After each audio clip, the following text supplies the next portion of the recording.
Pertolongan kita dalam pertemuan ibadah hari ini ialah di dalam nama Tuhan yang menjadikan langit dan bumi, yang tetap setia untuk selama-lamanya dan tidak meninggalkan perbuatan tangannya.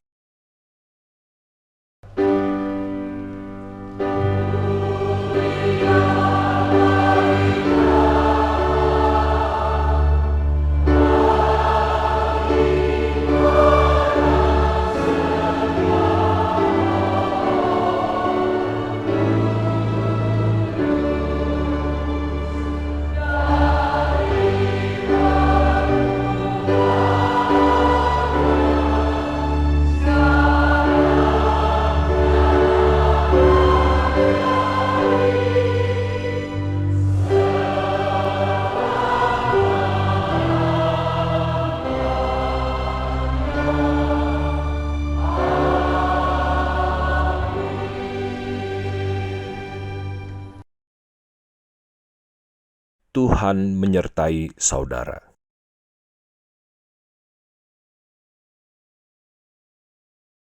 Nas untuk membimbing ibadah kita pada hari ini dengan tema Iman dan Pengharapan dalam Penderitaan terambil dari Mazmur nomor 46 ayat 2. Allah itu bagi kita tempat perlindungan dan kekuatan. Sebagai penolong dalam kesesakan sangat terbukti. Sebab itu kita tidak akan takut, sekalipun bumi berubah, sekalipun gunung-gunung goncang di dalam laut, sekalipun ribut dan berbuih airnya, sekalipun gunung-gunung goyang oleh geloranya.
Allah yang kita sembah adalah Allah yang Maha Kudus, yang menghendaki umatnya sempurna seperti Dia yang sempurna. Salah satu kehendak Allah adalah agar kita umatnya hanya mengandalkan Tuhan di dalam setiap pergumulan hidup kita. Seperti dinyatakan di dalam Yeremia 17 ayat 5 dan 7. Terkutuklah orang yang mengandalkan manusia, yang mengandalkan kekuatannya sendiri, dan yang hatinya menjauh daripada Tuhan. Diberkatilah orang yang mengandalkan Tuhan, yang menaruh harapannya pada Tuhan. Kita mesti mengakui bahwa ada kalanya kita tidak mengandalkan Tuhan dalam hidup ini. Tidak jarang kita mengandalkan uang, jabatan, kemampuan diri sendiri, koneksi, dan lain sebagainya. Padahal semua ini pada akhirnya akan terbukti sama sekali tidak dapat diandalkan. Mari kita akui dengan jujur kepada Tuhan segala kegagalan kita dalam mengandalkan Tuhan dan menaruh harapan kita kepadanya.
Bapa Sorgawi, Bapa yang panjang sabar dan berlimpah kasih setia, kami mengakui ya Tuhan, tidak jarang di dalam menghadapi berbagai kesulitan hidup, kami bukannya mengandalkan Engkau ya Tuhan, tetapi kami malah mengandalkan hal-hal lain yang sebetulnya sama sekali tidak bisa diandalkan.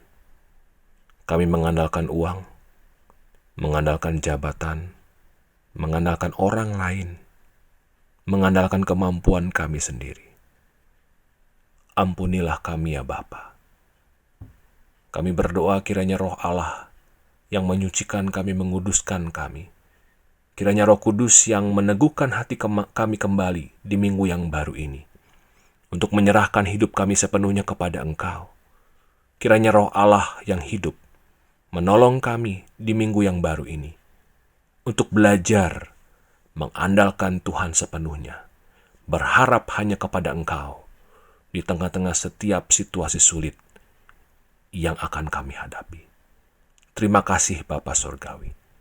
Kami memohon semuanya ini di dalam nama Yesus, Tuhan dan Juru Selamat kami, yang telah menderita sengsara, mati disalibkan, dan bangkit bagi kami semua. Amin. Untuk kita yang telah mengakui dosa kita dan memohon pengampunan darinya, inilah berita anugerah dari Tuhan yang dinyatakan di dalam 1 Yohanes 1 ayat 9. Jika kita mengaku dosa kita, maka Ia adalah setia dan adil, sehingga Ia akan mengampuni segala dosa kita dan menyucikan kita dari segala kejahatan. Berdasarkan firman Tuhan ini, maka kami memberitakan bahwa pengampunan dosa telah berlaku bagi kita di dalam nama Bapa dan Anak dan Roh Kudus. Karena Tuhan telah mendamaikan kita dengan diri-Nya, marilah kita pun saling mengampuni satu sama lain. Marilah kita saling memberikan salam damai.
Mari kita bersatu dalam doa. Bapa Sorgawi, nyatakanlah isi hatimu kepada kami anak-anak-Mu. Kristus Sang Firman hidup, bersabdalah. Roh Kudus terangilah hati dan pikiran kami. Kiranya ucapan mulut hamba-Mu dan perenungan hati kami semua berkenan kepadamu, ya Tuhan Allah, gunung batu dan penebus kami yang hidup. Amin. Bapak Ibu Saudara sekalian, pembacaan kitab suci hari ini terambil dari kitab Petrus yang pertama. 1 Petrus pasal 1 ayat 3 sampai 12. Saya akan membacakan untuk kita sekalian. Saya mengundang Bapak Ibu Saudara sekalian untuk berdiri. Dengarkanlah firman Tuhan. Terpujilah Allah dan Bapa Tuhan kita Yesus Kristus, yang karena rahmat-Nya yang besar telah melahirkan kita kembali oleh kebangkitan Yesus Kristus dari antara orang mati kepada suatu hidup yang penuh pengharapan, untuk menerima suatu bagian yang tidak dapat binasa, yang tidak dapat cemar, dan yang tidak dapat layu, yang tersimpan di sorga bagi kamu, yaitu kamu yang dipelihara dalam kekuatan Allah karena imanmu, sementara kamu menantikan keselamatan yang telah tersedia untuk dinyatakan pada zaman akhir. Bergembiralah akan hal itu, sebab sekalipun sekarang ini kamu seketika harus berduka cita oleh berbagai-bagai pencobaan.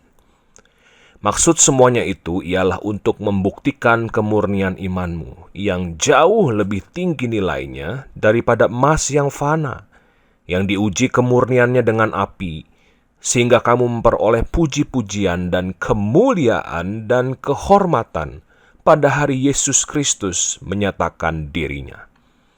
Sekalipun kamu belum pernah melihat Dia, namun kamu mengasihinya, kamu percaya kepada Dia, sekalipun kamu sekarang tidak melihatnya. Kamu bergembira karena sukacita yang mulia dan yang tidak terkatakan, karena kamu telah mencapai tujuan imanmu, yaitu keselamatan jiwamu. Keselamatan itulah yang diselidiki dan diteliti oleh nabi-nabi yang telah bernubuat tentang kasih karunia yang diuntukkan bagimu. Dan mereka meneliti saat yang mana dan yang bagaimana yang dimaksudkan oleh Roh Kristus yang ada di dalam mereka, yaitu Roh yang sebelumnya memberi kesaksian tentang segala penderitaan yang akan menimpa Kristus dan tentang segala kemuliaan yang menyusul sesudah itu.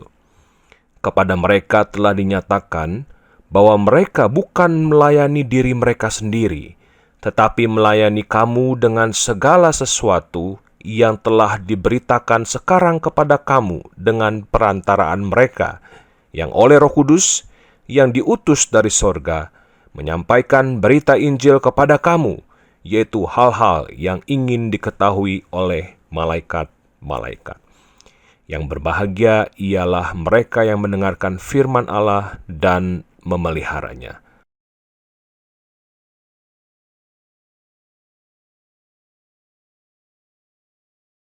Haleluya. Haleluya, haleluya, haleluya.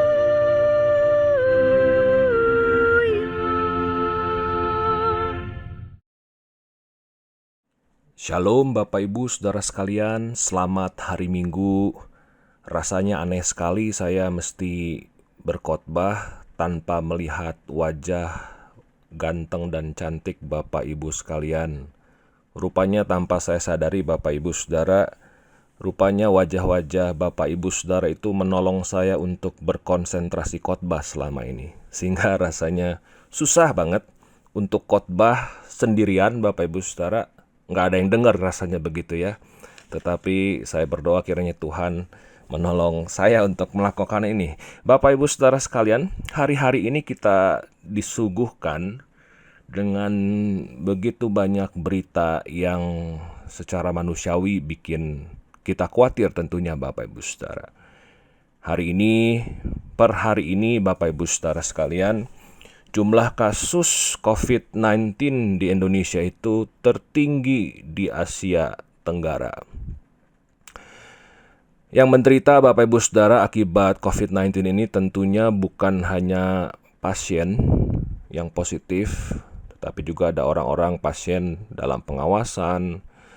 Lalu juga tentunya yang menderita juga adalah para tenaga medis Bapak Ibu Saudara. Tenaga medis yang pakai APD berjam-jam, waduh, nggak kebayang Bapak Ibu Saudara itu betapa sengsara dan sulitnya Waktu saya pimpin ibadah penghiburan, baru pakai masker 30-40 menit aja rasanya itu sangat nggak nyaman Bapak Ibu. Makanya saya berpikir kalau tenaga medis harus pakai selengkap itu dan mereka berjam-jam, betapa sengsaranya mereka di sana. Mungkin mau minum, pasti itu mau minum susah. Belum lagi kalau kebelet mau buang air kecil, apalagi buang air besar Bapak Ibu Saudara. Dan banyak di antara mereka nggak bisa pulang ketemu suami, istri, anak-anak. Betapa menderitanya mereka pun Bapak Ibu. Bukan hanya pasien yang menderita. Dan bukan hanya para tenaga medis, yang menderita pun juga adalah para pelaku usaha.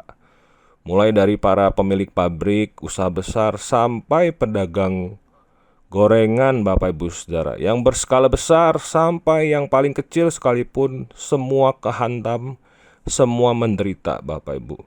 Yang paling dekat dari kita ada mie ayam Opik. Siapa yang mulai kangen Bapak Ibu? Mungkin banyak yang mulai kangen makan mie Opik ya.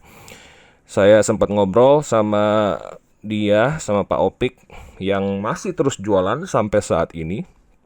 Karena dia bilang kalau nggak jualan ya mau makan apa saya begitu. Bukannya dia nggak takut sama COVID-19 dan bukannya dia nggak tahu tentang himbauan pemerintah. Tapi kalau dia nggak jualan Bapak Ibu Saudara, dia mau makan apa? Dia bilang biasanya dia jualan itu sehari itu habis 11 kilo mie.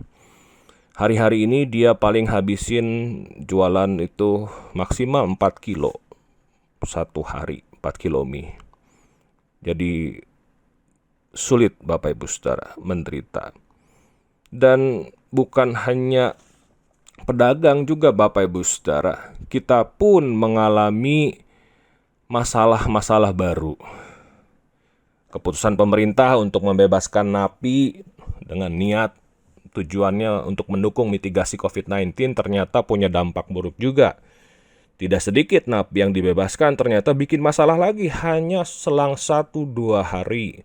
Nah, sedangkan begitu banyak napi ini yang sudah keluar dari penjara, mengakibatkan begitu banyak penderitaan tambahan.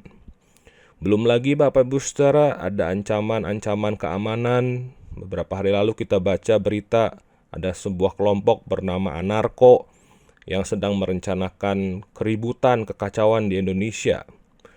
Begitu banyak Bapak Ibu Saudara, penderitaan bukan hanya di sekitar kita, tetapi juga kita sendiri mengalami. Belum lagi bukan hanya COVID-19 Bapak Ibu Saudara, ada ancaman dari bencana alam yang lainnya.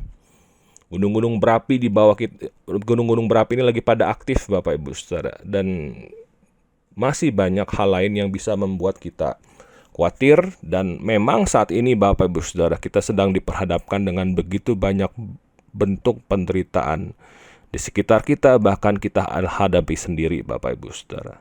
Di tengah-tengah kondisi seperti ini Bapak Ibu Saudara, masihkah kita punya alasan untuk beriman dan berharap kepada Tuhan?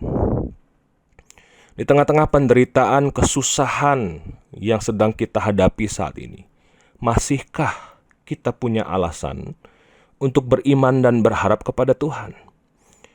Bapak Ibu Saudara sekalian, pertanyaan serupa ini, pertanyaan seperti ini pernah ditanyakan oleh para leluhur iman kita, orang Kristen mula-mula, yaitu penerima surat Petrus yang barusan saya bacakan untuk kita sekalian Bapak Ibu Saudara.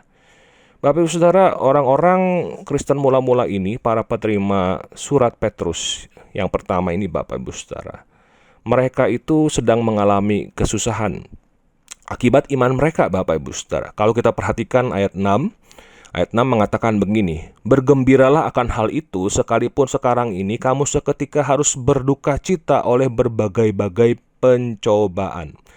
Kata pencobaan di sana Bapak Ibu Saudara sebetulnya lebih tepat itu diterjemahkan kesusahan, permasalahan.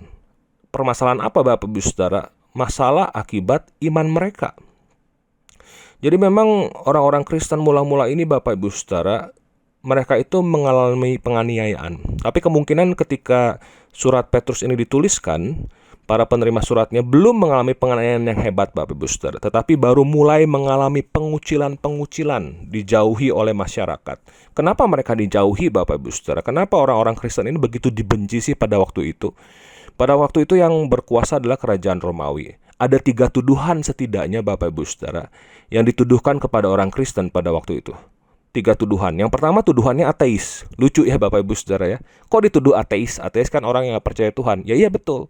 Karena pada waktu itu mereka percaya pada para dewa. Dan orang-orang Kristen menolak untuk percaya kepada para dewa. Mereka hanya mau percaya mengakui Yesus sebagai Tuhan. Mereka tidak mau mengakui dewa-dewa itu sebagai Tuhan. Itulah sebabnya mereka dituduh ateis. Ini para penghujat Allah nih mereka nih. Nggak mau nyembah dewa-dewa. Mereka kurang ajar begitu. Mereka tidak beragama. Karena mereka percaya kepada Yesus sebagai Tuhan. Yang kedua Bapak Ibu Saudara, tuduhannya adalah kanibal. Kanibal, makan sesama manusia. Kenapa dituduh kanibal Bapak Ibu Saudara? Setiap perjamuan kudus, kita ngapain Bapak Ibu Saudara? Meminum, ini adalah darah Yesus. Roti, ini adalah tubuh Yesus. Ini orang-orang Kristen ini kanibal semua. Makan darah, makan daging orang loh. Itu tuduhan yang kedua Bapak Ibu Saudara. Nah, tuduhan yang ketiga adalah pelaku insest. Loh, kok bisa dituduh pelaku insest? Iya Bapak Ibu Saudara, karena kita memanggil saudara dan saudariku. Aku mengasihimu, aku mencintaimu. I love you brothers, I love you sisters, I love you brothers. Sehingga Bapak Ibu Saudara yang berkembang adalah, wah ini orang-orang Kristen ini orang-orang yang melakukan insest Bapak Ibu Saudara. Sehingga dengan 3 tuduhan ini Bapak Ibu Saudara, orang Kristen itu dibenci, dikucilkan, bahkan dianiaya. Dan kalau secara historis kemungkinan besar Bapak Ibu Saudara, beberapa tahun setelah surat ini ditulis, maka sekitar tahun 64 itu memang dicatat Bapak Ibu Saudara ada satu kejadian besar, penganiayaan besar oleh Nero. Kaisar Nero yang berkuasa pada waktu itu. Sehingga orang-orang Kristen itu dibakar hidup-hidup, lalu diberikan kepada anjing-anjing yang kelaparan sehingga mereka mati dicabik-cabik oleh anjing. Dan inilah yang terjadi Bapak Ibu Saudara kepada orang-orang Kristen pada waktu itu. Di tengah-tengah kondisi seperti ini Bapak Ibu Saudara, mereka bertanya tentunya, masihkah mereka punya alasan untuk beriman dan berharap kepada Tuhan?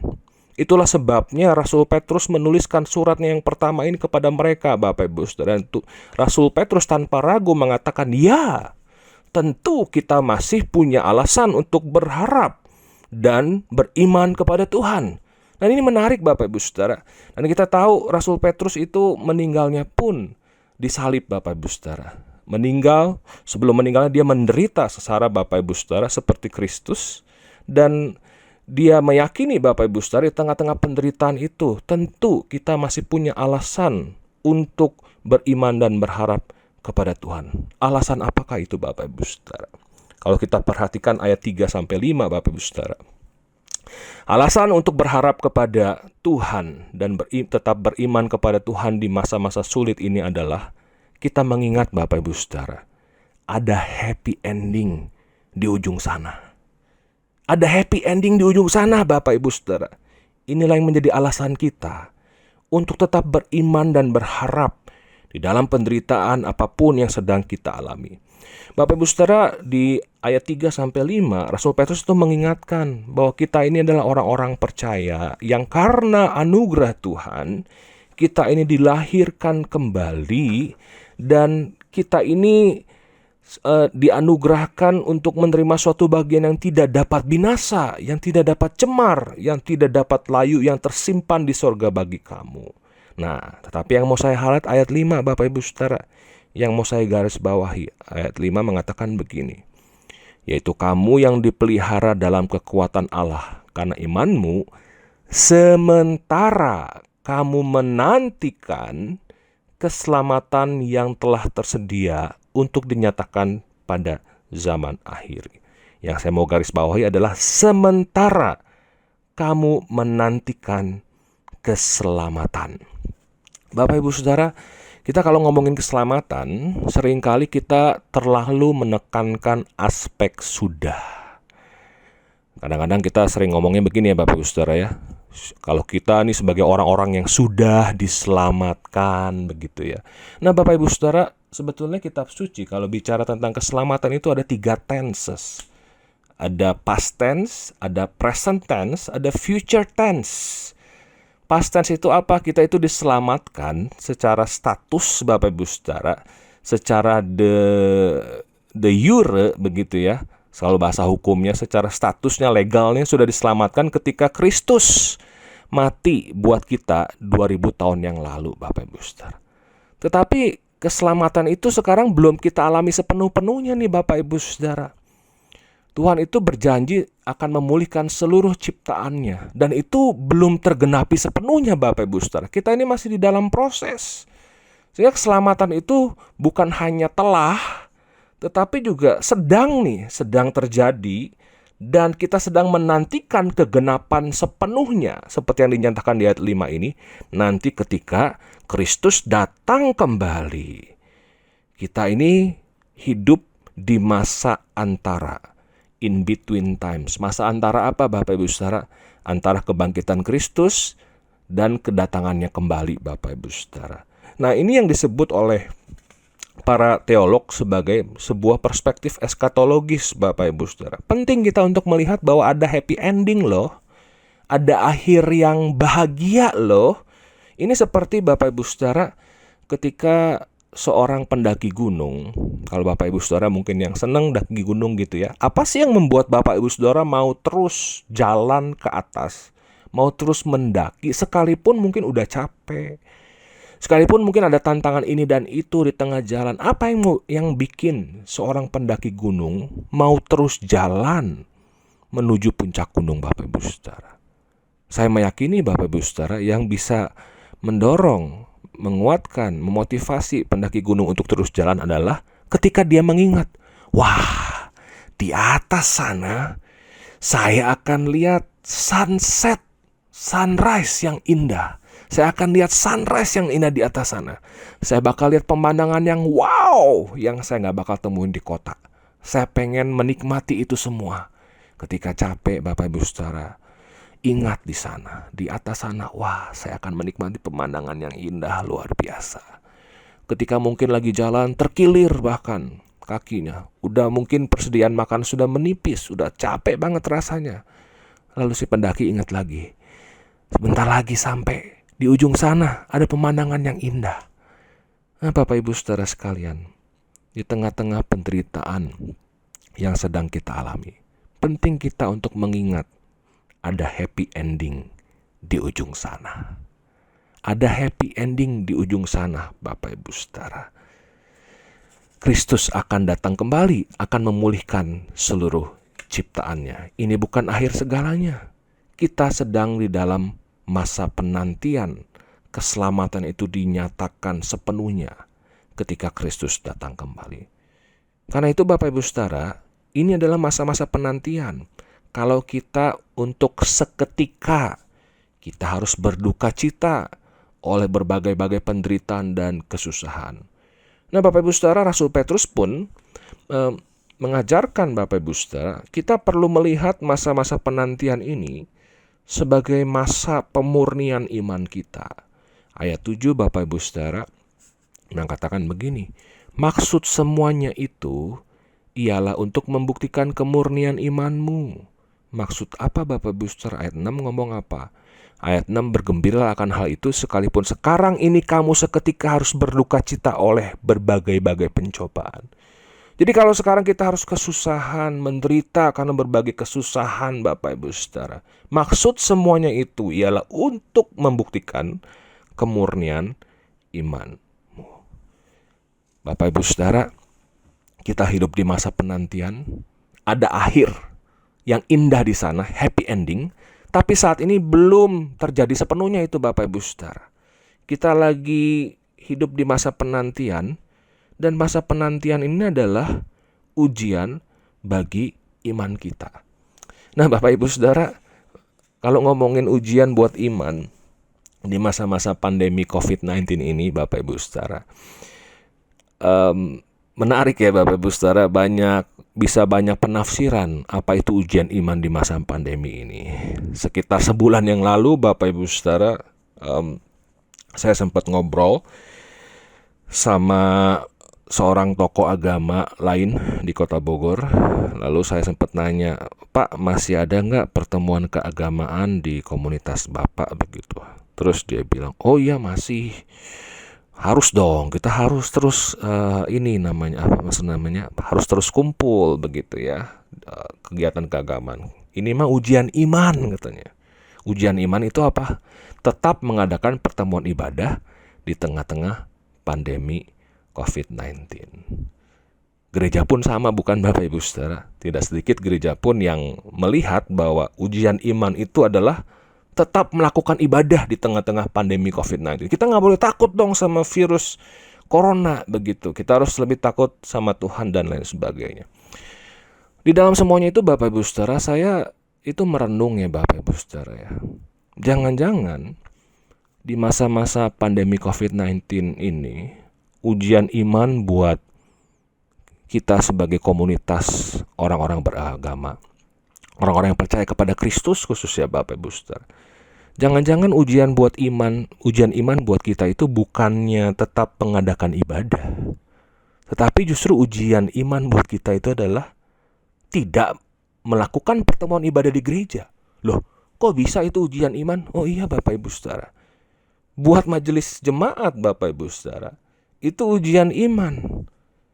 Apakah majelis jemaat mengimani sekalipun tidak melakukan pertemuan ibadah di gereja, maka Tuhan akan pelihara kehidupan gereja Bapak Ibu Saudara? Kita nggak bisa pungkiri Bapak Ibu Saudara, ketika tidak ada pertemuan ibadah di gereja, maka persembahan pun menurun Bapak Ibu Saudara, drastis. Tentunya secara manusiawi Bapak Ibu Saudara, orang bisa khawatir bukan? Dan bisa jadi, jangan-jangan Bapak Ibu Saudara, semoga tidak ya. Semoga tidak. Jangan-jangan bisa jadi kalau kita mengotot melakukan pertemuan ibadah itu karena kita takut sebenarnya Bapak Ibu Saudara. Jangan-jangan nanti nggak ada persembahan yang masuk. Gimana gereja bisa survive dan lain sebagainya. Karena itu Bapak Ibu Saudara, jangan-jangan ujian iman buat gereja-gereja pada masa ini adalah bagaimana mempercayakan hidup kepada Tuhan sepenuhnya. Lalu buat jemaat Bapak Ibu Saudara, ketika tidak melakukan ibadah, ketika gereja meniadakan seluruh kegiatan ibadah demi menyelamatkan nyawa Bapak Ibu Saudara, jangan-jangan ujian iman buat jemaat adalah mengimani atau enggak bahwa Tuhan tuh hadir bukan cuma di gereja. Tuhan juga hadir di rumah-rumah kita. Kehadiran Tuhan itu di mana saja ketika kita mencari Tuhan. Jangan-jangan itu ujian iman buat setiap kita Bapak Ibu Saudara sekalian. Buat keluarga-keluarga Bapak Ibu Saudara, jangan-jangan ujian iman buat keluarga-keluarga kita saat ini ketika tidak ada pertemuan ibadah di gereja. Jangan-jangan ujian iman buat keluarga-keluarga Kristen adalah bagaimana melakukan ibadah keluarga. Mungkin selama ini kita mengaku keluarga Kristen, tetapi tidak pernah melakukan ibadah keluarga misalnya. Orang tua pun tergagap-gagap, tidak terbiasa berdoa bersama, apalagi bersama anak-anak misalnya Bapak Ibu Saudara. Karena itu sejak awal kita ini mempersiapkan Bapak Ibu Saudara sebuah tata ibadah untuk keluarga. Yang kita harapkan adalah Bapak Ibu Saudara, kita ini selama masa-masa harus stay at home Bapak Ibu Saudara, seperti surat edaran majelis, kita menggunakan lebih banyak waktu untuk mendekatkan diri kepada Tuhan dan juga mendekatkan diri kepada keluarga Bapak Ibu Saudara. Dan ini pun selaras dengan himbauan pemerintah. Jangan-jangan Bapak Ibu Saudara, ujian iman buat kita adalah bagaimana kita mencoba belajar untuk melakukan ibadah keluarga di tengah-tengah keluarga-keluarga kita. Itulah sebabnya Bapak Ibu Saudara, kalau Bapak Ibu Saudara perhatikan di panduan teknis liturgi yang dikirimkan Bapak Ibu Saudara, itu ada tata ibadah keluarga di mana ibadah itu dipimpin oleh salah seorang anggota keluarga sebagai liturgis Bapak Ibu Saudara. Ini kerinduan kita bahwa ibadah keluarga-keluarga kita Bapak Ibu Saudara terbiasa melakukan ibadah keluarga.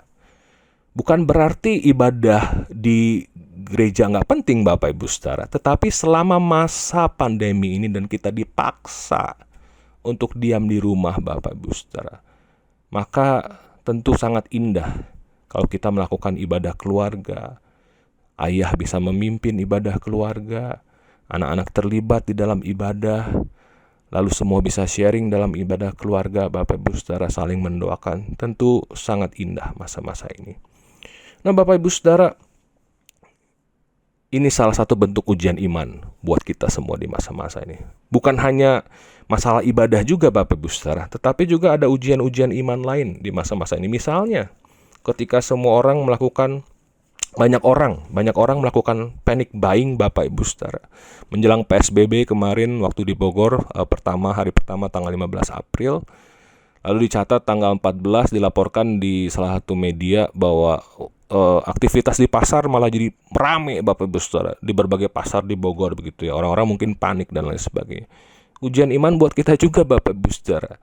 Apakah kita pun ikut-ikutan menumpuk segala sesuatu dan hanya memikirkan diri kita sendiri, sedangkan orang lain jadi kesusahan Bapak Ibu Saudara? Mudah-mudahan nggak ada di antara kita yang seperti itu, menumpuk misalnya vitamin C sampai mungkin puluhan kotak sampai ratusan misalnya. Sedangkan ada yang lebih membutuhkan, misalnya para tenaga medis yang jelas-jelas mereka adalah di garda terdepan, sehingga orang begitu susah mencari vitamin C saat ini. Atau mungkin barang-barang lain yang kita tumpuk Bapak Ibu Saudara, yang kita hanya memikirkan diri sendiri sebetulnya, dan kita tidak memikirkan kepentingan orang lain yang mungkin lebih membutuhkan daripada kita. Ini pun sebuah ujian iman buat kita Bapak Ibu Saudara sekalian. Dan juga ujian iman buat kita ketika kita punya kebutuhan ini dan itu. Bagaimana kita bisa tetap memperhatikan orang-orang lain yang lebih membutuhkan daripada kita. Selalu ada Bapak Ibu Saudara, orang yang lebih membutuhkan daripada kita. Sesusah apapun kondisi kita, selalu ada orang yang lebih membutuhkan daripada kita. Bapak Ibu Saudara, di tengah-tengah semuanya ini Bapak Ibu Saudara, ketika kita diuji dengan banyak hal melalui penderitaan yang kita alami, kita ini sedang dibentuk jadi seperti Kristus. Kita ini sedang dibentuk seturut dengan kehendak Allah. Hayati ini Bapak Ibu Saudara, kita sedang menantikan happy ending itu terjadi. Happy ending itu pasti terjadi. Tapi kita sedang hidup di masa penantian. Dan ketika kita hidup di masa penantian ini tentunya ada penderitaan dan kesusahan. Dan semuanya itu Bapak Ibu Saudara adalah ujian buat iman kita. Semuanya itu Bapak Ibu Saudara, mari kita hadapi, kita hayati untuk turut menjadikan kita menjadi semakin serupa seperti Kristus Bapak Ibu Saudara. Kristus seperti apa yang kita ikuti, Kristus apa yang kita sembah Bapak Ibu Saudara. Kita perlu ingat Bapak Ibu Saudara, bahwa Kristus sebelum dimuliakan pun, di kebangkitan yang baru kita rayakan 2 minggu yang lalu Bapak Ibu Saudara, Kristus pun perlu melalui berbagai penderitaan sebelum pada akhirnya ia dimuliakan. Itu juga diingatkan oleh Rasul Petrus Bapak Ibu Saudara di ayat 11. Dikatakan di sana, dan mereka meneliti saat mana yang dan bagaimana yang dimaksudkan oleh Roh Kristus yang ada di dalam mereka, yaitu roh yang sebelumnya memberi kesaksian tentang segala penderitaan yang akan menimpa Kristus dan tentang segala kemuliaan yang menyusul sesudah itu. Bapak Ibu Saudara, meski tentunya penderitaan Kristus itu bukan karena dosa dan juga bukan karena Kristus perlu disempurnakan seperti kita, tetapi poinnya adalah ada kemuliaan setelah semua penderitaan yang Kristus alami itu Bapak Ibu Saudara. Dan ini adalah dasar untuk kita bisa tetap beriman dan berharap kepada Tuhan. Setelah semua penderitaan ini Bapak Ibu Saudara di dunia ini, karena memang dunia ini belum selesai Tuhan pulihkan, akan ada kemuliaan yang Tuhan nyatakan Bapak Ibu Saudara. Terus arahkan hati kita ke sana. Bukan hanya ke saat ini Bapak Ibu Saudara. Biarlah betul kesusahan sehari cukuplah untuk sehari. Biarlah kita hadapi hari demi hari dengan ucapan syukur, dengan berserah kepada Tuhan, tetapi sambil terus melihat Bapak Ibu Saudara, ke depan sana, di ujung sana, ada happy ending.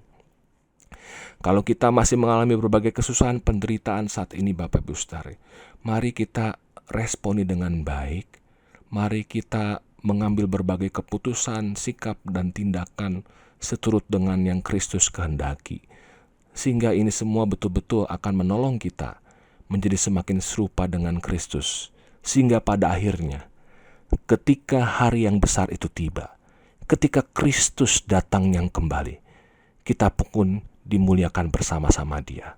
Sehingga Tuhan pun berkata kepada kita, "Hai hambaku yang baik dan setia, masuklah, turutlah dalam kebahagiaan Tuhanmu." Kiranya Tuhan menolong kita semua. Amin.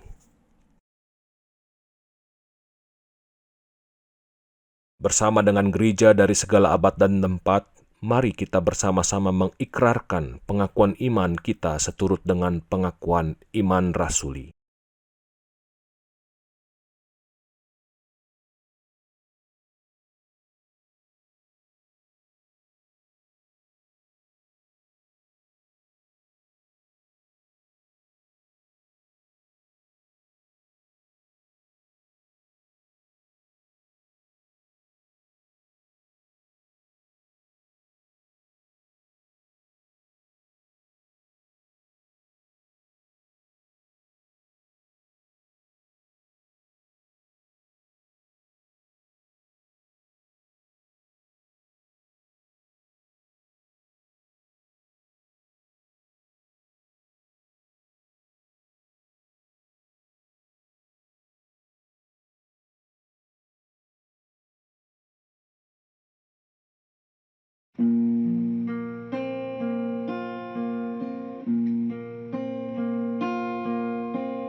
Tinggal sertaku,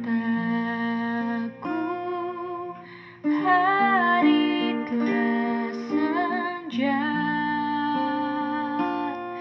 gelap makin turun, Tuhan tinggallah,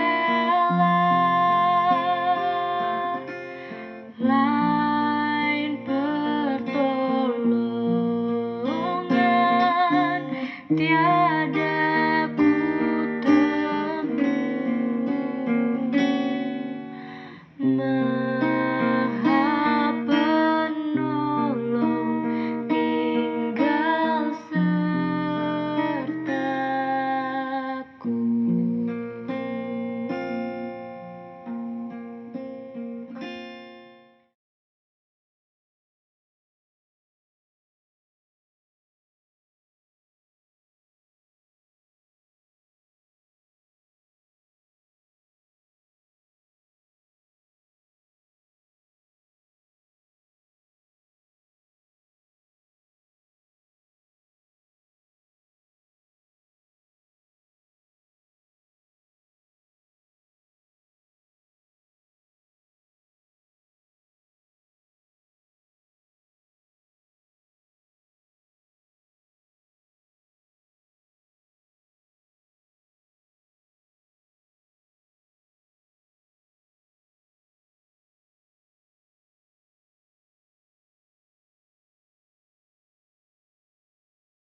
Bapa kami yang ada di sorga, dikuduskanlah namamu,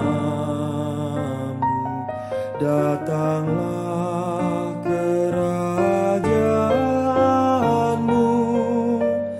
jadilah kehendakmu di bumi seperti di sorga. Berilah kami pada hari ini makanan kami yang secukupnya, dan ampuni kesalahan kami seperti kami ampuni yang lain, dan jauhkan kami dari pencobaan, lepaskanlah kami yang jahat. Sebab Engkau yang punya kerajaan serta kuasa dan kemuliaan sampai selama-lamanya.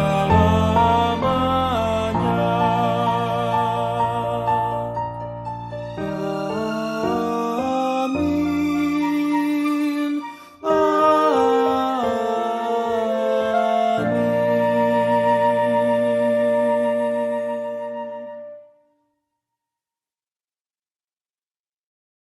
Marilah kita memasuki minggu yang baru dengan menyerahkan diri kita kepada Tuhan sebagai ungkapan syukur kita atas kasih dan kesetiaan-Nya dalam hidup kita.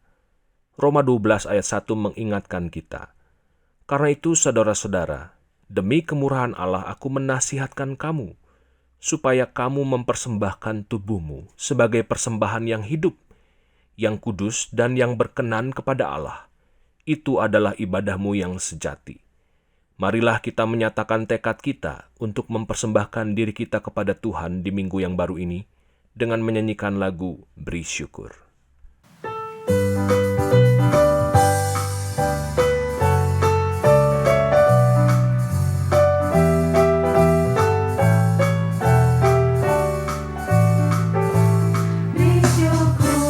Bersyukur, bila syukur, bersyukur, sesaat apapun senang bersyukur. Panjatkan doamu sepenuh hatimu, kasihnya Yesus jadi milikmu. Bersyukur, bersyukur, bila syukur, bersyukur, susah ataupun senang bersyukur. Panjatkan doamu sepenuh hatimu, kasihnya Yesus jadi milikmu. Panjatkan doamu sepenuh hatimu, kasihnya Yesus jadi milikmu.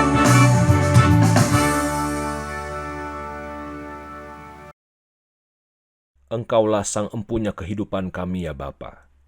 Kami bertekad untuk menyerahkan diri kami kepadamu di minggu yang baru ini. Topanglah kami yang lemah ini, agar di dalam segala kesusahan dan penderitaan kami terus belajar untuk mengandalkan pemeliharaan dan pertolongan Tuhan. Amin. Umat kekasih Kristus, pergilah dengan sukacita dan damai sejahtera.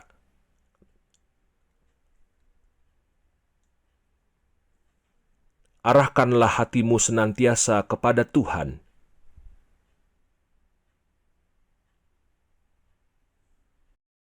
Jadilah saksi Kristus yang setia.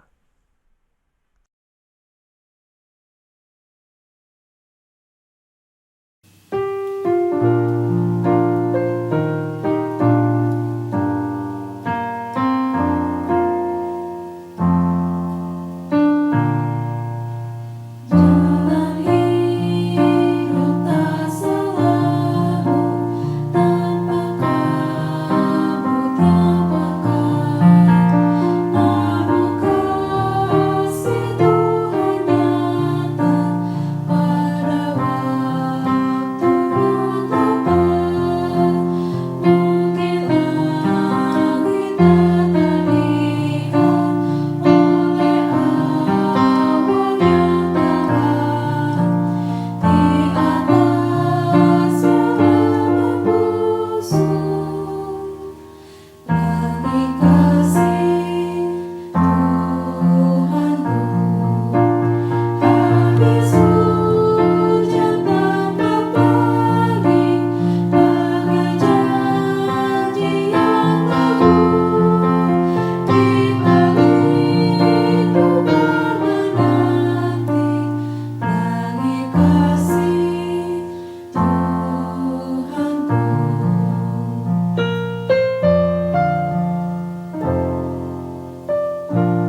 Umat kekasih Kristus, terimalah berkat Tuhan menyertai saudara sekalian.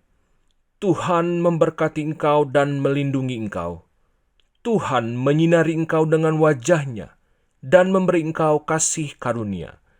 Tuhan menghadapkan wajah-Nya kepadamu dan memberi engkau damai sejahtera.